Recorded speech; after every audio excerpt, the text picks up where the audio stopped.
I already published 22 articles in Bars Bulletin, which is actually free. You can download them anytime you want. And I'm a regular contributor to our company, Lambda.com. And I have some of the conferences I attended. This is the latest one. Profile pictures this. Outside you can see me looking like that, but inside, that's me. Anyway, okay, we're going to talk about reversing stages of Birlock. Birlock is actually a malware. It is a file infector, and at the same time, it is a ransomware. Okay, we're going to look on those topics: reversing stages, metamorphic, polymorphic. We will try to show you how to detect this file infector. If you're working in AD, it can help you if you don't have any detection. We will try to clean the file which is already infected. I chose this one compared to CryptoLock or CryptoVault because this is an easier version. So I can show you how those stuff works, and then probably finally, because most ransomware they down the screen, and then you cannot actually apply your solution. Okay, for Birlock, it's easy to try to unlock. You can probably try it to other ransomware. Then we'll show you how to unlock this one, and then you can use now your solution. Other than that, if I can finish it on 45 minutes, then I can show it to you. Otherwise, I can just show you that. I just give you the link for the video. Oh, I don't have the link. I just give you the video. Let's talk about file infector. File infector is actually a group of malware that actually attaches the code in the host file. Okay, that's why it says file infectors. They are called viruses. Okay, there are different kinds: appending, pre-appending. Calvin will talk about that later. Okay, it maintains persistently within the computer system because your files are already infected. And then most of the time, especially now some hard malware, hard file infector, it's really hard to restore the infected files. Okay, when we talk about ransomware, okay, ransomware is actually, you already know, they hold your PC for ransom, and then they actually encrypt your files, and then if you want to unencrypt or if you want to get your files back, you pay for it using usually Bitcoins, right? And now Birlock is actually a combination of ransomware, a file infector, and it uses on-demand polymorphic algorithm. I just made that up. It uses metamorphic algorithm, and of course, it locks your screen. We're going to talk about those things in details. Oops, lock. I think there's something wrong. Oh, I'm infected. Computer was automatically blocked. Oh, I'm using Firefox. So, what's happening? Oh, that's it. My presentation is done. I think my machine is already infected. Oh, it's just that's what happens when you're doing your presentation, corporate presentation, and you're actually infected by one of the ransomware. You're done. And it's a good thing. It's just really nothing. Okay, before we go on, there are lots of debugging tools that we can use in order to look into Birlock or the other malwares.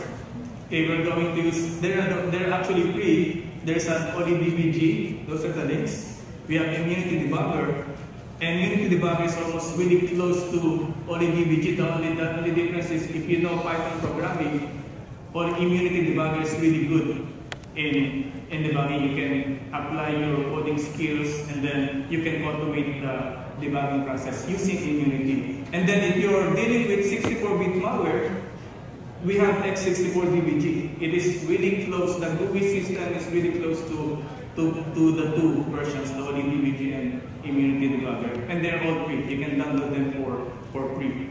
In debugging, most of the malware nowadays, you cannot really just grab the binary and then put it in your disassembler and everything. You cannot see them. So what happened, what I usually do is I grab the malware and then try to decrypt and unpack using the debuggers. And most of the time, it is too much hassle for me to port it back and forth to the disassembler like IDA. So what I usually do is I just play everything in the debugger. So we're going to use OLEDBG for the analysis of the malware.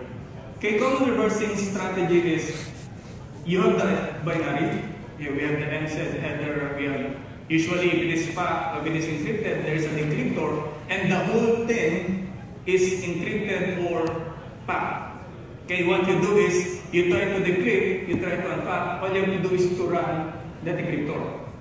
In debugging, you just have to find a way to break point somewhere where it is going to jump if it is already unpacked. So after the decryptor, the whole thing is readable, supposed to be, and then you can now do your static and dynamic analysis. Okay? So that is the common way we reverse malware. I reverse malware. Okay, for VirDuck is our malware now. Okay, there are different reversing stages for VirDuck. Okay, first, VirDuck only have 2 sections. If you're already familiar with those sections, and then the resource section is just, it contains the logo, the icons that the application has, and then the whole thing is actually, the text section is actually encrypted. And somewhere if you jump to the entry point, there is a metamorphic part wherein it is still code readable, but the whole thing is doing something else. So detection-wise, it's hard to detect just the metamorphic algorithm because you're only going to detect one sample.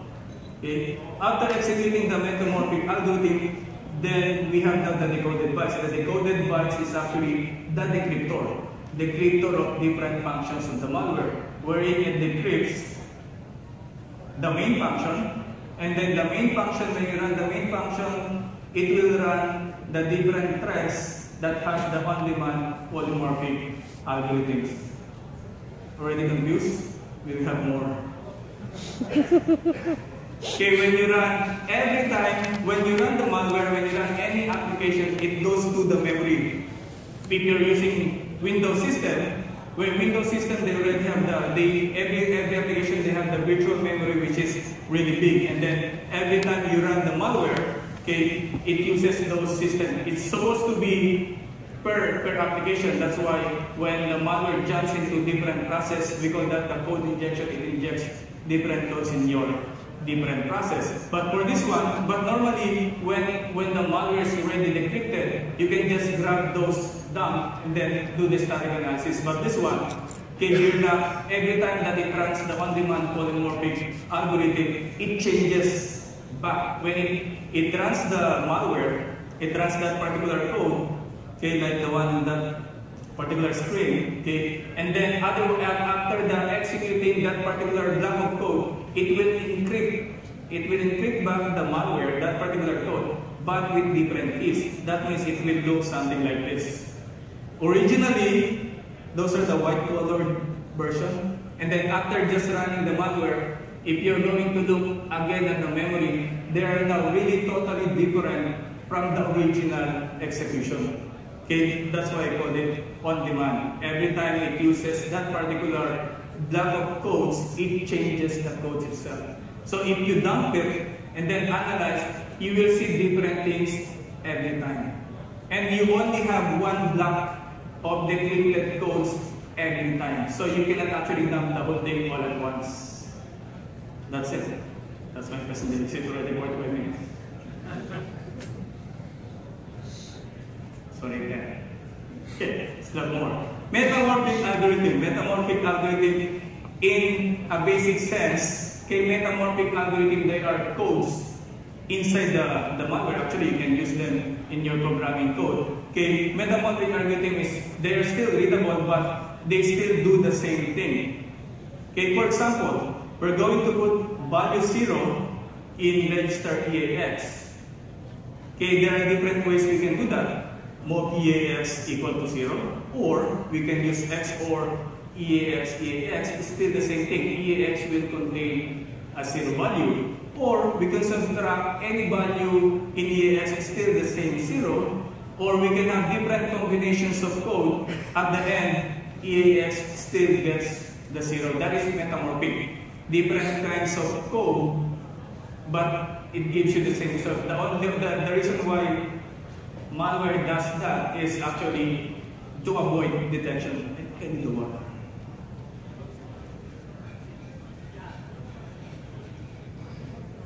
Sorry for that. So that is metamorphic. I'll show you now how Birdak does the metamorphic algorithm. Okay, when we have detection limitation, it's usually hard to find singular bytes because it changes the metamorphic one. They have usually unknown lengths and, of course, unpredictable codes. Okay, so the metamorphic algorithm came out on the second stage, wherein it looks something like this. In every infected files of Birdak, okay, Birdak sample, it is estimated that within the 28 kilobytes, the codes changes for every sample. So if you detect one, you won't be able to detect the second sample. If you have lots of executable files in your computer, if you were infected, the same set of computers when infected, you will get different kinds of binaries. Okay? For example, this one. Sample 1, I have two samples that I compared. For sample 1, on the left side, it says here irrelevant bytes. Oh, it does more. Okay, this is the code that you will see once you load the malware, the picture on the left. The picture on the right, the image on the right, this is already the decrypted version of the first few bytes. Okay, and how it was created. The first time you create to decrypt the first 4 bytes is actually this. It only decrypts the first 4 bytes, but the instructions is already that big. Okay. The second 4 bytes is this one. Imagine you're going to analyze the malware code, and then you only have like 30 minutes to produce a virus report. Okay. And then doing this, you're just only on the metamorphic algorithm.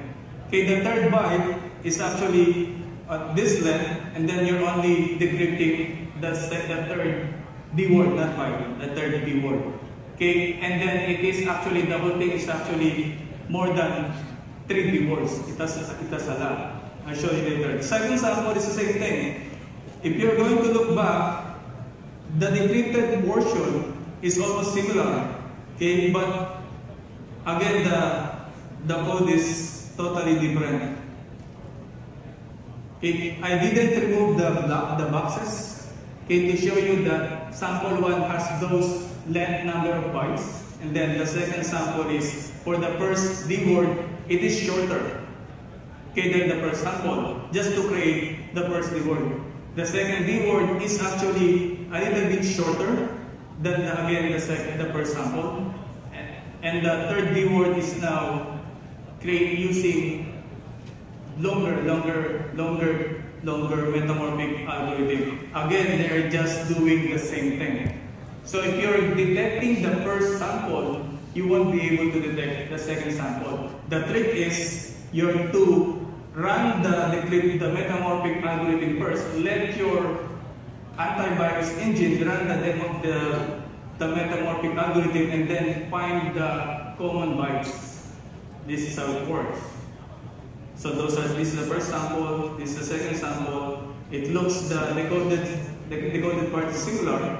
Okay, if you're going to compare the metamorphic code for the first D word, okay, the end result is the MOV EDI register location, then the ECX value. So you cannot detect based on the registers.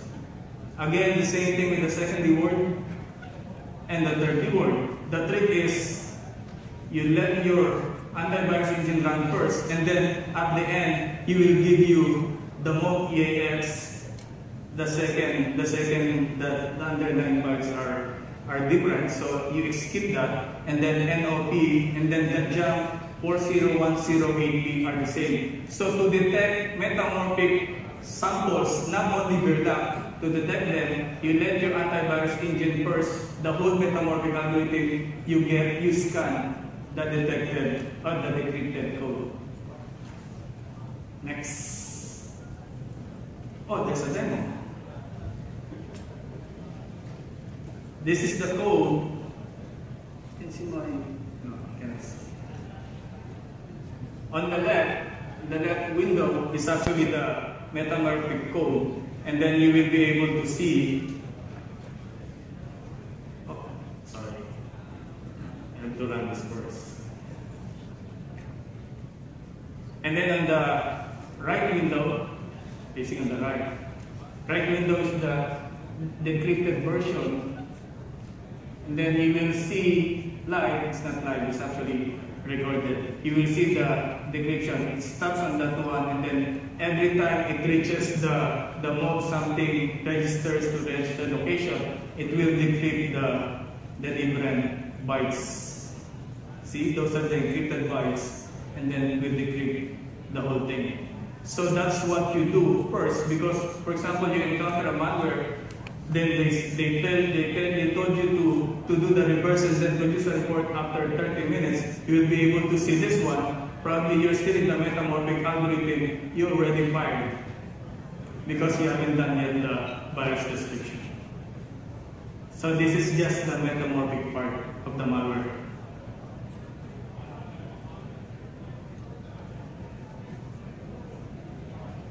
This is only one sample.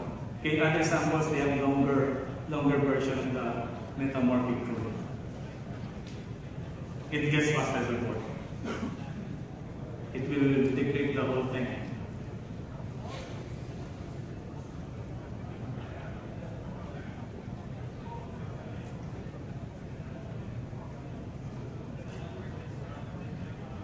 The good thing is, the good news, when you already know that it is doing metamorphic algorithm, you can just jump all the way to there should be somewhere in the code that will jump to the decrypted one. So you have to find that particular location and then just put a breakpoint and then run it, and then it should be stuck on that particular jump, and then it will give you the decrypted version, which it should be doing it right now. Fast forward.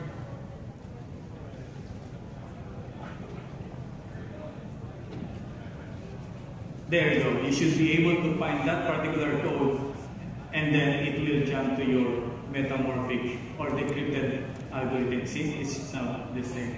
You'll now be able to go to the stage 3 of the malware. This is only the stage 3.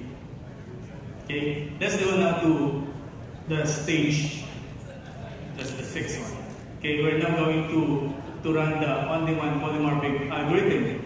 Okay, basically, I break it to different sets of steps. Okay, the first one is it uses a decryptor to decrypt a block of code using the old key. Remember that it changes back to the encrypted version, but using now the different keys.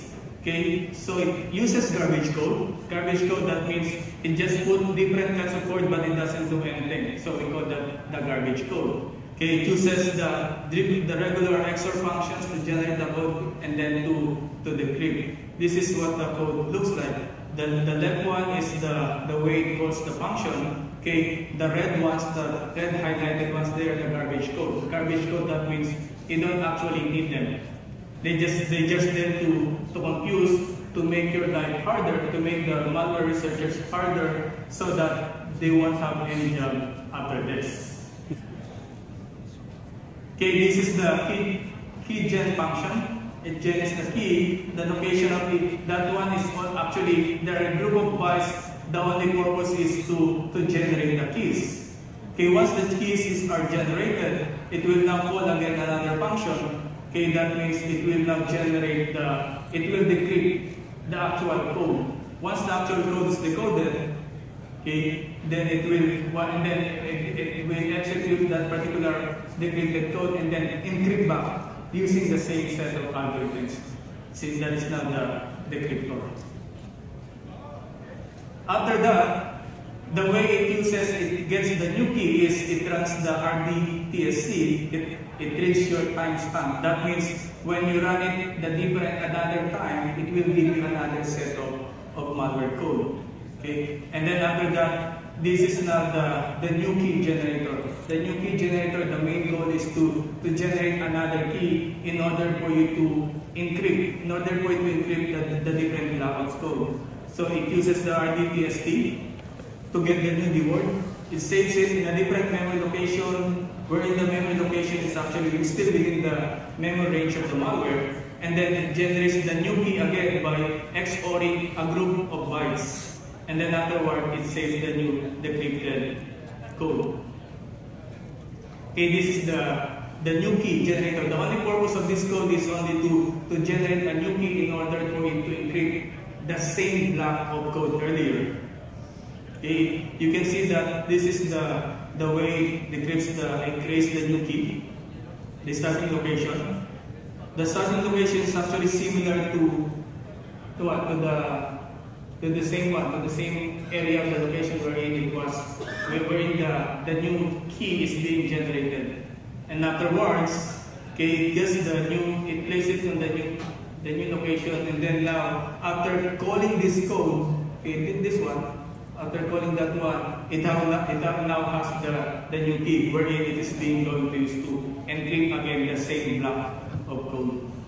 Okay. In order to detect, if you want detection for this, all you have to do is so this one, before the detection, we're going to show you, this is the original bytes. There is the old key. And then after generating the new key, it will give you a defect. Look at the bytes on top of it. They're almost the same. They're all the same except for the key. So when you make detection, okay, and then trying to, or for example, you want to make automated decryption, okay, you won't be able to do that because every time it generates again another key. Okay, if you want to see this particular part, this is the same algorithm that you see. It is now encrypting the same block of code. Okay, if you're going to look at the hex view of the malware, okay, it originally this is the byte. These are the bytes with the old key. If you decrypt that, it will look something like this. Okay, that is now the original malware bytes. On the point, if you want to do the detection, you have to actually go on the second bytes, the second group of bytes. Because when it is going to encrypt back the same bytes of code, it will look like this one. So it is now totally different. The first one is encrypted with an old key. The third one is actually encrypted with the new key. So you cannot use detection on the first and the third one. So if you want detection, all you have to do is to detect the second block of bytes. It is actually the malware code, the readable malware code. Any infected samples will have the same one.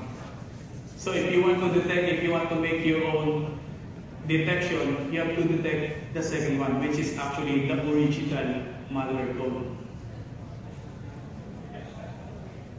If you want to go to the codes, if you want to detect the codes, do not detect the one with the algorithm. They have the garbage code again. So if you want to do the detection for the code itself, okay, do the detection on this one, not on the right window, right bytes.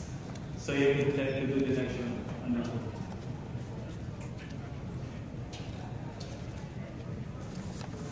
Okay, some of the Redux functionalities are actually similar to regular malwares, like they have create a mutex with randomized name. Okay, you won't be able to detect that one, but at least if you have your mutex different at the same time every time, okay, probably you can suspect that your computer is already infected. Not only by Redux, probably by different malware. They are being used by different malware. Again, similar to different malware, different trojans and then worms, okay, they usually grab randomized spy names. So if you have those if you're whitelisting your computer with your original samples, original files, if you have files with randomized, it looks like a garbage spy name, okay, you're most probably infected by a malware, not only by Redux.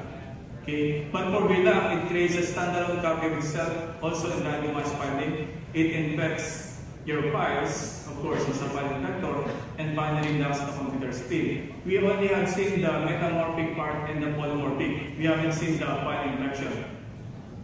Let's now go to the file inflection.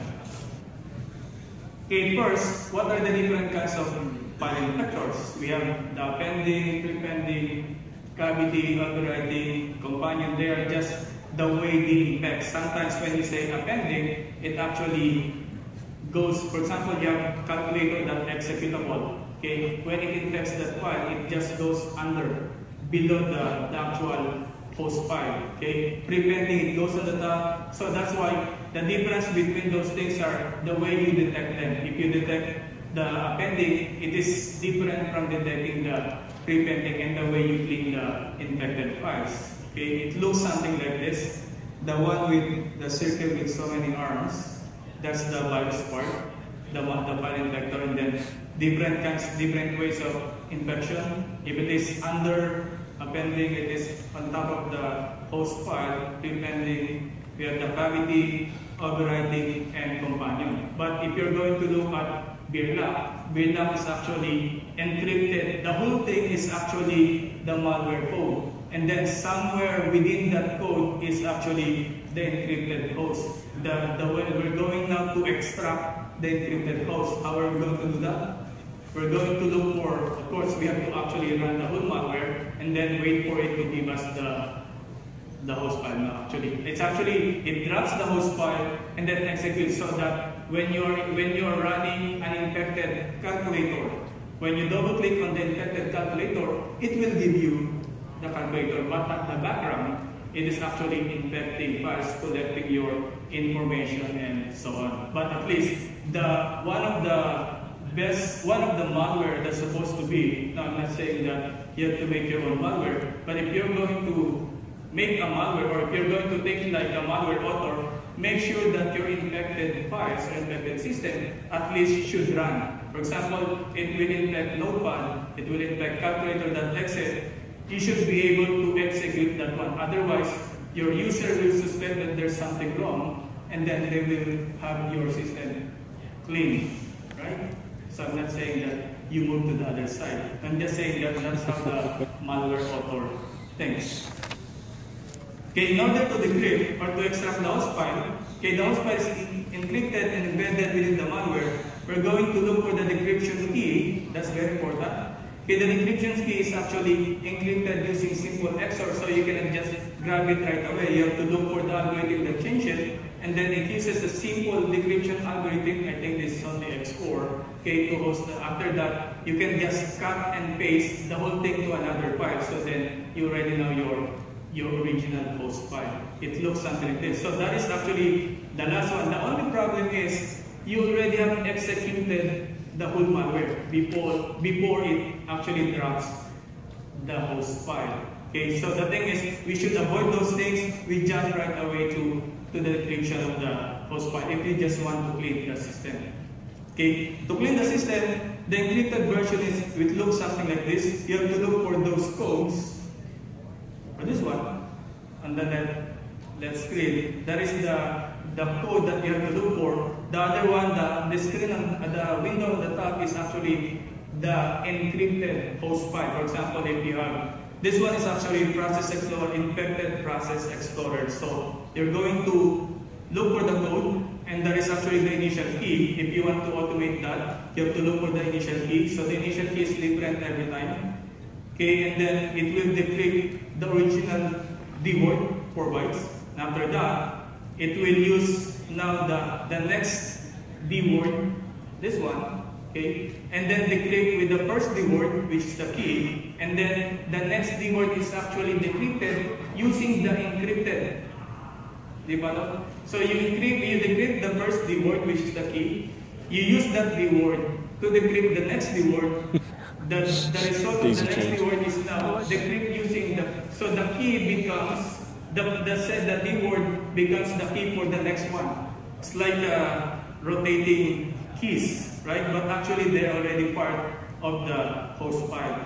Okay. So this is actually the loop, the last highlighted bytes. This is actually the loop that goes around. You have to follow that, okay, and then it will give you the host file. It will decrypt the host file. Okay? You can actually just do the detection on that particular part if you want to detect. And then it will look something like this. The lower window is now the decrypted version of your host file. Okay? It came from the device on the upper window. Okay? If you're going to look at the different samples infected by Birla, you will see different bytes, different hex codes, different hex bytes, like the one on the top screen, on the top window. But once the decryption happens, once it is done, it will look similar to the window on the bottom. Okay, you can actually see the file name, the infected file name, the proc.ext.exe, that is a Process Explorer, infected Process Explorer. You can actually grab the actual file name of the infected host file. So there's the encryption key, there is the original host file name, and that is already, you can just cut and paste the whole thing to a different file already of the extracted file. Of course, you already have seen the visible signs of infection earlier. First, when you're infected by the malware the very first time, if you're actually looking at your computer and then you got somebody send you an email and then said, oh, click this is a nice program, and then you click, and then after a while you will see this, and then you will see this. If you're from Canada, where everybody from Canada, probably just a few. I think Amir is the one going to talk tomorrow 9 a.m. He's also from Fortinet. He's from US. So if you're in US, you will have a different logo, and then you will have a different logo for the police version. There is also different, it will say 250 USD. Good thing we are in Canada, because USD is very high now, instead of to convert that one. Okay? And the good thing is, it will explain to you what is Bitcoin. At least you will learn something from the malware. Right? Because you will be shocked, oh, what's Bitcoin? I only know Canadian dollar, I have some US dollar, but this one explains the Bitcoin and how to pay the fine using the Bitcoin. And you will think that, oh, RCMP, I think this is RCMP. RCMP is actually high tech now, right? If they got you, you will just pay by Bitcoin. But how do you pay by Bitcoin? Well, good thing there's a Bitcoin exchanges. It will show you the location. They can even hold it. It's a valid business. Okay? And there are actually clickable places wherein you can get those Bitcoins information. And then of course, you have to run your notepad to cut and paste the content. And then the only problem is you can only go around on this screen. Or not on that one. You can only go around on this screen, but not out of that if you're already infected. The problem is if you have you analyzed the malware, you created a solution to extract the file, but you cannot run your solution because your screen is locked, right? You still have to pay. The good thing is, I chose this one because I can show you how to unlock the screen. I didn't choose CryptoWall or Lucky or the new ransomware because they're actually hard to clean. But probably next time we see each other, probably I'm gonna talk about Lucky or CryptoWall or something. Okay, let's try to clean the system. Of course, we can manually create a solution because we already know where to extract the files. Or we can just, because other AV companies or AV or other people already have created the automated solution, you can just download them, or we can just update our antiviruses and then we have the solution. Still, the problem is, if your screen is locked, you cannot really use those solutions, right? All you have to do is to reboot the system. If you are using Windows XP, I'm using Windows XP in this one. I haven't actually tried it to other OS. You can actually remove the entry from the registry and then go back to this one, right? So you have to clean the screen, be able to unlock the screen, and then go back to this one, use the the way you want to clean the system. Oh, there's another demo. Do you see that line? Oh, I see that line. Nice. This is the real time, not real time, this is the actual amount of time that you need, that the malware needs when you run the malware. So I didn't cut the video. I actually run the malware, and then that is the actual amount of time that it needs to infect your system. Remember that when it is already infected, remember when whenever the screen shows up, your files are already encrypted. That is how fast the Brilliant malware is infecting. So you will see the screen, you're doing your presentation, you're doing your project for the students, you only have 3 hours to do that, you're already like over time, and then you're infected. Now what do? You cannot call me, I'm probably sleeping by that time. You cannot update your antivirus right there and then because you already locked. So that is actually the amount of time it is being infected. And then that's it. When you reboot, that's actually the reboot part. And then again, you cannot actually you don't even have the mouse pointer, or you cannot actually use the keyboard. And then you're waiting again, it will show you. You probably thought that you're already fine. Actually, the malware is just checking if everything is still infected. If it is not, if you already cleaned some, it will reinfect. Okay? If you already cleaned the other files, and then you forgot to clean the infected calculator, you need to do some calculation, again you will be reinfected. That's the purpose of file infection. Okay? Again, you will see the same screen. Okay? You will be infected. So the only thing that you do is go to code the Bitcoin numbers, and then probably give you the part. Okay, the problem with nowadays, so this is the way you clean to unlock the screen. You go on safe mode. Of course, you click some don't memorize the numbers there. Okay. You go to run, type regedit, it will give you the registry editor. This is big enough. Then search for the auto-run registry, and then there are actually 2 auto-run registry that the malware needs. So if you clean just one, it will just come back. So you have to remove both entries. Okay, that one. So you look for that. The file name is actually randomized, and then you have to just delete, and then look for another one. You're not safe yet. Look for another one. Search for the run keys. You should be able to see it. Okay, and then delete that one again. There's another file. The malware does that in order for it to, if you forgot to clean one, it will just reinfect. And then once you're done with that one, for that particular version, probably the malware, the new versions are already making different copies. Then restart your machine. Once your machine is ready, restarted, do not run any applications. Probably you're still infected. Actually, you are still infected because we just unlocked the screen, and then now you attack it with the eradication step earlier. See, I'm not running anything. That is the whole time that's going to run. It will not show you the Bitcoin still and anything. And I think while we're waiting for that, it will not give you anything actually. It is running for the whole time.